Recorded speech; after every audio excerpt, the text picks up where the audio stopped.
من هو الله؟ الله الله الله هو الرب، هو الإله، هو الواحد، هو الأحد، هو الرحمن، هو الرحيم، هو الملك،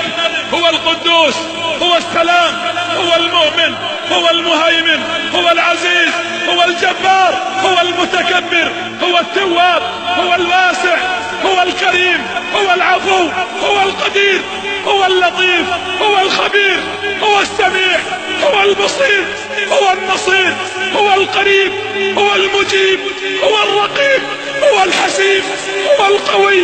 هو الشهيد، هو الحميد، هو المجيد، هو المحيط، هو الحفيظ، هو الحق المبين،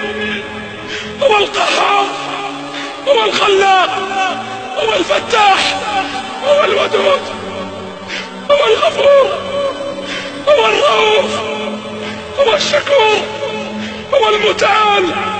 هو المستعان، هو الوهاب، هو الخفي، هو الوارث، هو الولي، هو القائم، هو القادر، هو الغالب،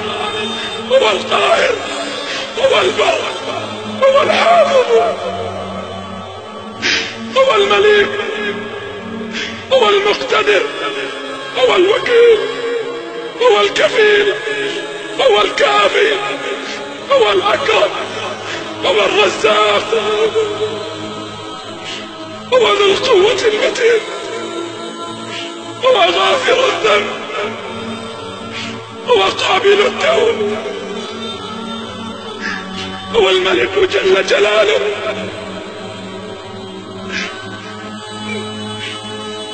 لا إله إلا الله، ذلكم الله. لو أن أشجار البلاد جميعها الأقلام تكتبها بكل بنان،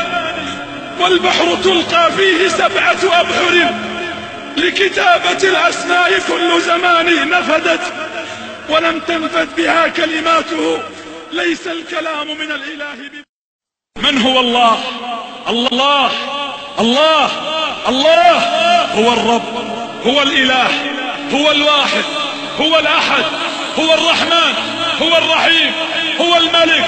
هو القدوس، هو السلام، هو المؤمن، هو المهيمن، هو العزيز، هو الجبار، هو المتكبر، هو التواب، هو الواسع، هو الكريم، هو العفو، هو القدير، هو اللطيف، هو الخبير، هو السميع، هو البصير، هو النصير، هو القريب، هو المجيب، هو الرقيب، هو الحسيب.